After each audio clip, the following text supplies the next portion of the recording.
Epílogo 1. Siberia. A orillas de un río ancho y solitario se encuentra una ciudad, uno de los centros administrativos de Rusia. En la ciudad hay una fortaleza. En la fortaleza, una prisión. En esa prisión lleva ya 9 meses encerrado el convicto de segunda clase Rodion Romanovich. Había pasado cerca de 1 año y medio desde el día del crimen. En el juicio no se habían presentado grandes complicaciones. El criminal ratificó con firmeza, precisión y claridad su confesión, sin confundir las circunstancias, sin tratar de suavizarlas en su beneficio, sin alterar los hechos, sin olvidar el menor detalle. Contó minuciosamente todo el proceso del asesinato. Explicó el misterio de la prenda, una pieza de madera recubierta de metal que sostenía en sus manos la vieja muerta. Contó pormenorizadamente cómo le había quitado las llaves a la víctima, describió el cofre y su contenido, incluso enumeró algunos objetos concretos que había dentro. Explicó el misterio del asesinato de Elizaveta, contó cómo había aparecido Koch y había empezado a llamar a la puerta y a continuación el estudiante, repitiendo todo lo que se habían dicho. Como él, el asesino, había huido después por las escaleras y había oído los gritos de Mikolka y Mitka, cómo se había escondido en la vivienda vacía y cómo había llegado a su casa. Por último, se refirió a la piedra en el patio de la avenida Voznesensky, al lado del portón donde se encontraban los objetos y el monedero robados. En definitiva, lo explicó todo con mucha claridad. No obstante, tanto a los jueces de instrucción como a los magistrados les había parecido muy llamativo que hubiera escondido esos objetos y el monedero debajo de una piedra, en lugar de sacarles partido. Les chocó sobre todo que no solo no fuese capaz de recordar con detalle las cosas que había robado, sino que ni siquiera fuese capaz de precisar su número. Y parecía especialmente inverosímil el hecho de que no hubiese abierto ni una vez el monedero y no supiera cuánto dinero había dentro. En él aparecieron 317 rublos de plata y 3 monedas de 2 grimby. Después de tanto tiempo debajo de la piedra, los billetes que estaban situados por encima del resto, los de mayor valor, se habían deteriorado seriamente. Perdieron mucho tiempo tratando de descubrir por qué mentía el acusado acerca de esta circunstancia, habiendo confesado todo lo demás de forma espontánea y veraz. Finalmente, algunos de los juristas, especialmente los más inclinados a la psicología, admitieron la posibilidad de que, efectivamente, no hubiera mirado dentro del monedero y no supiera en consecuencia lo que había en él, y de que lo hubiera ocultado debajo de la piedra sin conocer su contenido. No obstante, a partir de ahí llegaron a la conclusión de que el criminal tenía que haberlo perpetrado necesariamente en un estado de enajenación mental transitoria, por así decir, presa de una obsesión patológica por el asesinato y por el robo, sin fines ulteriores y sin buscar ningún beneficio económico. Tal explicación, por cierto, se ajustaba como anillo al dedo a esa reciente teoría, ahora ya tan en boga, de la enajenación transitoria, que últimamente intentan aplicar a menudo a otros delincuentes. Además, la condición hipocondríaca del acusado fue confirmada de manera inequívoca por numerosos testigos, como el doctor Zosimov, los antiguos compañeros de Raskolnikov, su casera o el servicio. Todo esto apuntaba claramente a la conclusión de que no debía de ser ni mucho menos un asesino y un ladrón vulgar y corriente, sino algo bien distinto. Para gran decepción de los partidarios de este punto de vista, el propio asesino apenas intentó defenderse. A la pregunta crucial sobre los motivos concretos que podían haberlo impelido a cometer los asesinatos y el robo, respondió con toda claridad, con una crudeza brutal, que la causa de todo había que buscarla en su situación lamentable de pobreza y desamparo, así como en su deseo de abrirse paso en la vida con la ayuda de al menos 3.000 rublos, que era la cantidad que esperaba encontrar en poder de la víctima. Si se había decidido a cometer el crimen, había sido como consecuencia de su carácter pusilánime y atolondrado, exasperado además por las privaciones y los fracasos. A la pregunta de qué era lo que lo había llevado a entregarse, respondió sin ambajes que había sido un sincero arrepentimiento. Su declaración resultó de mal gusto.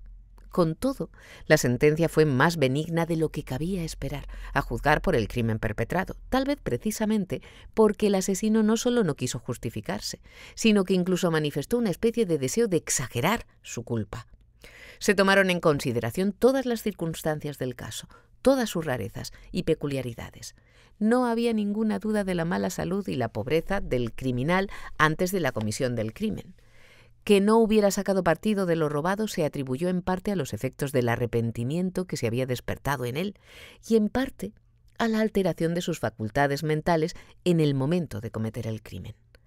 El asesinato imprevisto de Elizabeth sirvió incluso de ejemplo que avalaba esta última hipótesis. Un hombre que comete 2 asesinatos y se olvida al mismo tiempo de que se ha dejado la puerta abierta. Por último, que se hubiera presentado ante la justicia declarándose culpable, cuando el caso estaba extraordinariamente enmarañado a raíz de la falsa confesión de un fanático como Nicolai, debida a su postración, y en un momento en que no solo no había pruebas claras que apuntaran al verdadero culpable, sino que ni tan siquiera recaían sobre él las sospechas, Porfiri Petrovich había cumplido su palabra, acabó de contribuir a aliviar la suerte del acusado. Se pusieron de manifiesto además otros hechos totalmente imprevistos, muy favorables para el encausado. El antiguo estudiante Razumihin descubrió de algún modo y pudo demostrar que el criminal Raskolnikov, cuando todavía estaba en la universidad, había ayudado con los últimos recursos de los que disponía a un pobre compañero de universidad, enfermo de tuberculosis, manteniéndolo a sus expensas durante medio año. Cuando murió ese compañero, se ocupó del padre, que aún vivía, aunque era un anciano consumido, del padre del fallecido, el cual había mantenido a su padre con su trabajo prácticamente desde los 13 años. Consiguió ingresarlo en un hospital y se ocupó de enterrarlo cuando le llegó también a él su hora. Todos estos testimonios ejercieron una influencia positiva en el destino de Raskolnikov. Su antigua patrona, la viuda Tsarnitsyna, madre de la difunta novia de Raskolnikov, declaró por su parte que cuando todavía vivían en la otra casa, en las 5 esquinas, una noche se declaró un incendio.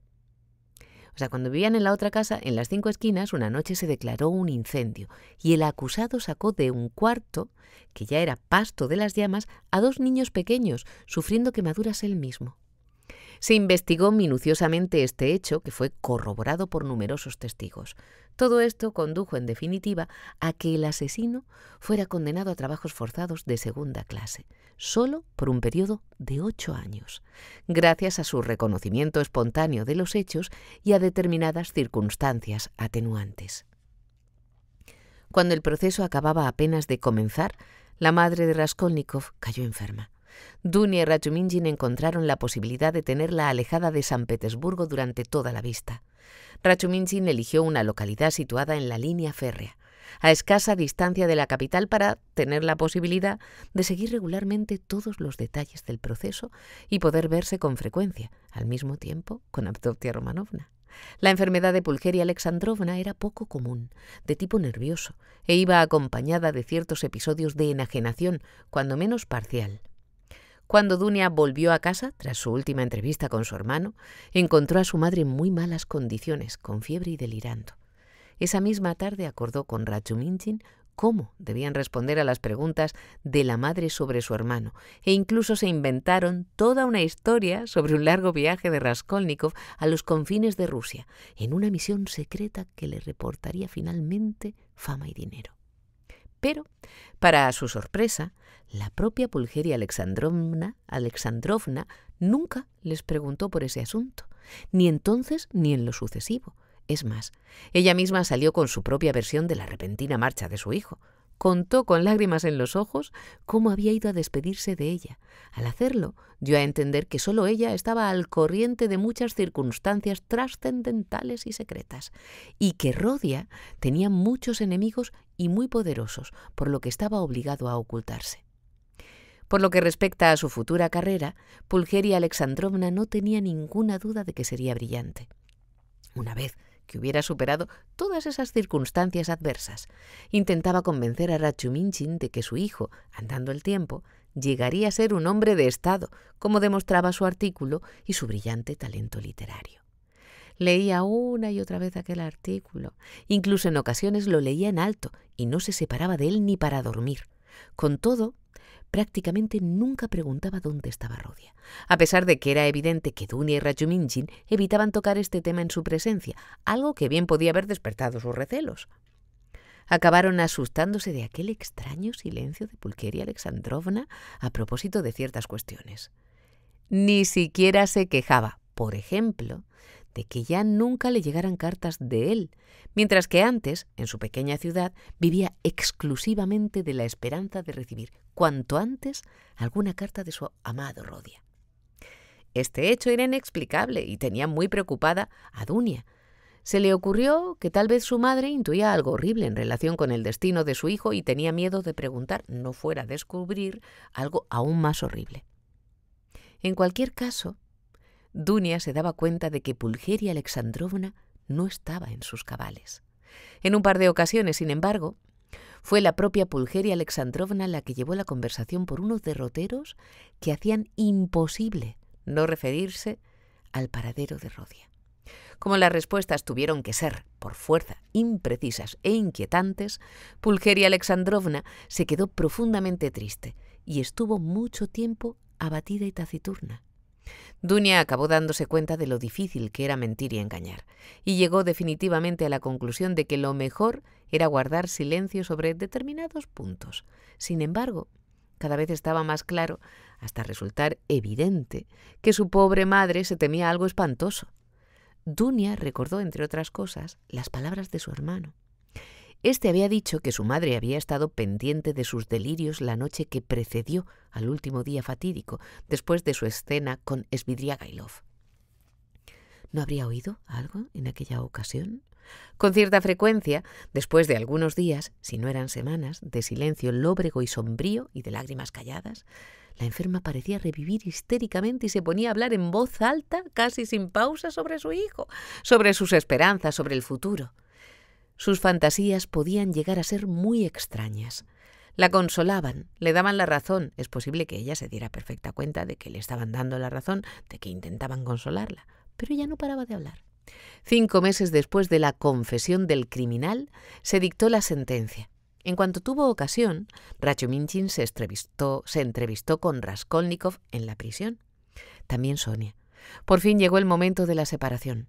Dunia le prometió a su hermano que no se separaban para siempre. Lo mismo le dijo Rachuminchin. Con entusiasmo juvenil, Rachuminchin se aferró al proyecto de sentar las bases, en la medida de lo posible, de su futuro medio de vida en los 3 o 4 años siguientes, ahorrando algo de dinero y trasladándose a Siberia, una tierra rica en todos los sentidos, donde faltaban trabajadores, gente y capital. Pretendía instalarse en la misma población en que estuviera Rodia y empezar juntos una nueva vida. Todos lloraron al despedirse. Raskolnikov se había pasado los últimos días muy pensativo, preguntando a menudo por su madre, preocupándose por ella sin cesar. Sufría tanto por ella que Dunia acabó por alarmarse. Al conocer en detalle el estado de salud de su madre, su ánimo decayó mucho. Con Sonia se mostraba particularmente reservado a todas horas. Gracias al dinero que le había dejado Svidrigailov, Sonia se había preparado hacía tiempo para seguir a la partida de convictos de la que formaría parte Raskolnikov. Cuando hablaba con él, jamás mencionaba este asunto, pero los dos sabían que sería así. En el momento de la despedida definitiva, Raskolnikov sonrió al oír las fervientes promesas de su hermana y de Rachuminchin sobre su radiante futuro, una vez que saliera de prisión. Además, preveía que la enfermedad de su madre tendría pronto un triste desenlace. Por fin, Sonia y él partieron. 12 meses después, Dunechka contrajo matrimonio con Rachuminchin. La ceremonia fue triste y discreta. Entre los invitados se contaban, por cierto, Porfiri Petrovich y Zosimov. Últimamente Rachuminchin se mostraba como un hombre firmemente decidido. Dunia creía ciegamente que sacaría adelante todos sus proyectos. De hecho, era difícil no creer en él, pues hacía gala de una voluntad de hierro. Entre otras cosas, había vuelto a frecuentar las clases en la universidad con ánimo de concluir sus estudios. Los dos estaban haciendo continuamente planes para el futuro. Tenía la firme intención de trasladarse a Siberia. Mientras tanto, tenían sus esperanzas depositadas en Sonia. Pulcheria Alexandrovna dio encantada su bendición a su hija para que se casara con Rachuminchin, pero después de la boda se quedó aún más triste y angustiada. Para proporcionarle unos momentos de satisfacción, Rachuminchin le contó, entre otras cosas, la historia de aquel estudiante y su pobre padre, y le explicó cómo Rodia había sufrido quemaduras un año antes, salvando a 2 criaturas de morir abrasadas. Ambas noticias excitaron el juicio, ya de por sí bastante alterado, de Pulcheria Alexandrovna y la llevaron poco menos que al éxtasis.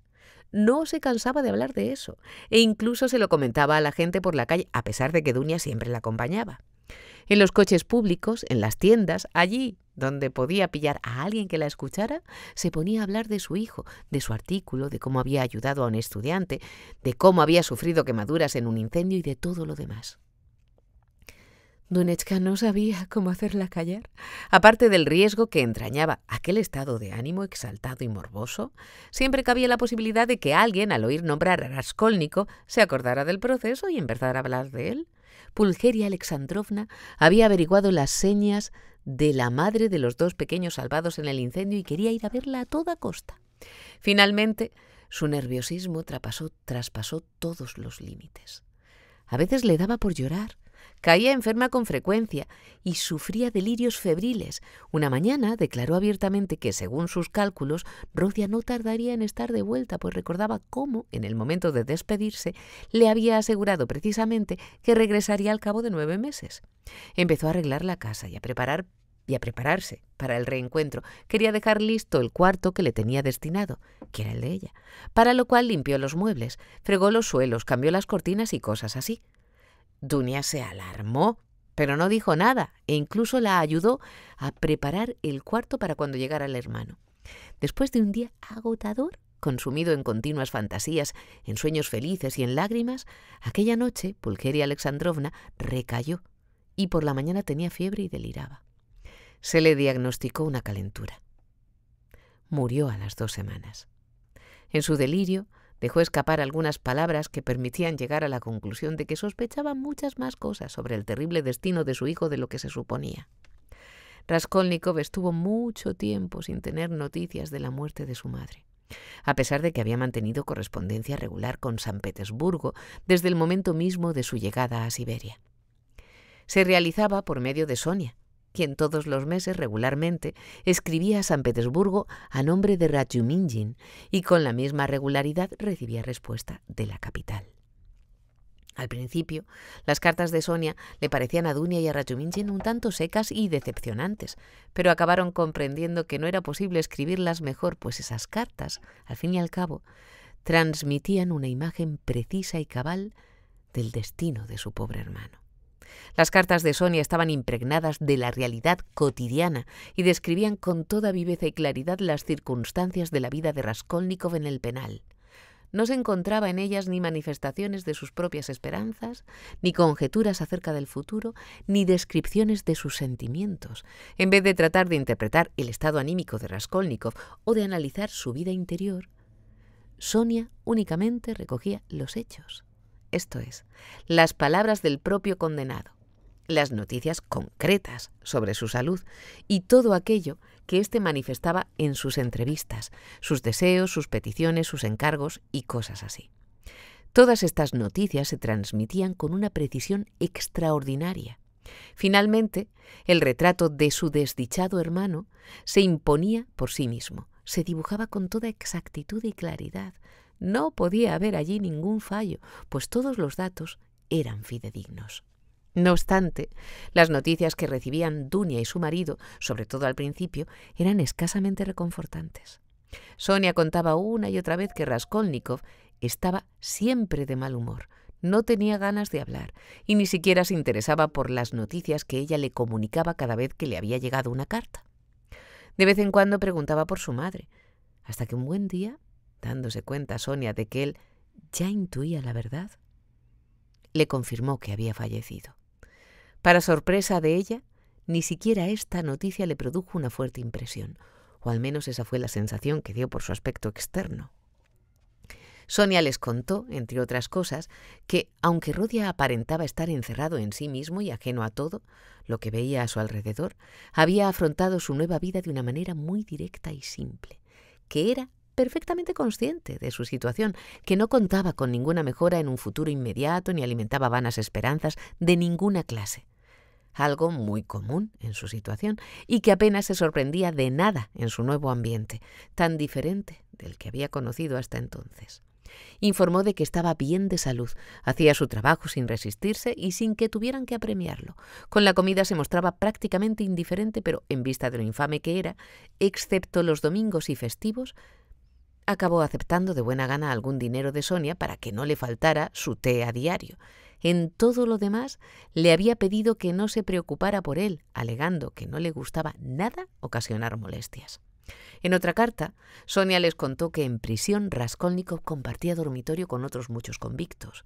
Ella no conocía el penal por dentro, pero había llegado a la conclusión de que vivían hacinados en condiciones indignas e insalubres, que dormía en un camastro de madera sobre una tela de fieltro y no aspiraba a nada mejor. Pero si vivía de un modo tan incómodo, tan mísero, no era por una especie de decisión previa o en virtud de un proyecto de ningún tipo, sino sencillamente por falta de interés, por aparente indiferencia ante su suerte.